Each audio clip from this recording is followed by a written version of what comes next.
ஒரு நாள் ஒரு சர்ச்சுக்கு போகும்போது ஆண்டவர் பேசினாரு, நீ ஜெபம் பண்ணது உண்மைதான், நீ ஆசைப்பட்டது உண்மைதான், நீ விருப்பப்பட்டது உண்மைதான். அந்த மாதிரி இன்னைக்கு நீ எடுத்த உடனே மாறலன்னு நினைச்சு நீ ஏன் வருத்தப்படுற? நீ தொடர்ந்து ஜெபம் பண்ண ஆரம்பி, உன் ஜெபம் கேட்கப்பட்ட உடனே அது மாறும்ன்ற மாதிரி ஒரு தைரியத்தை கொடுத்துட்டாரு. மறுபடியும் ஜெபம் பண்ண ஆரம்பிச்சாங்களாம். ஒரு 5 இயர்ஸ் 5 வருஷத்துக்குள்ள அவருக்கு திடீர்னு ஒரு ஆக்சிடென்ட். அந்த ஆக்சிடென்ட்ல அவர் கூட யாருமே இல்லை. அந்த நேரத்தில் அந்த கார்ல உட்கார்ந்து, இயேசுவே உங்களை நான் நேசிக்கிறேன், இயேசுவே உங்களுக்காக நான் வாழ விரும்புறேன், இயேசுவே எனக்கு மறு ஜீவனை கொடுங்கன்னு சொல்லி அந்த கார்ல உட்கார்ந்து கத்தி மனம் திரும்பி ஒப்பு கொடுத்து அடுத்த 5 இயர்ஸ் தாண்டி 10 இயர்ஸ் என்னென்ன ஜெப குறிப்புகளுக்காக ஜெபம் பண்ணாங்களோ அந்த மாதிரியே கர்த்தருடைய ஹஸ்பண்டை மாத்திட்டாங்க. ஹல்லேலூயா. ஆண்டவரே எனக்கு ஒரு கிருபை தாங்க.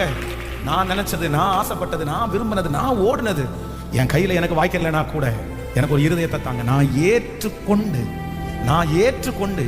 இதுலயும் சாட்சியா நிக்கணும். பக்கத்துல கையை கொடுத்து சொல்லுங்க, நினைச்சது நடக்க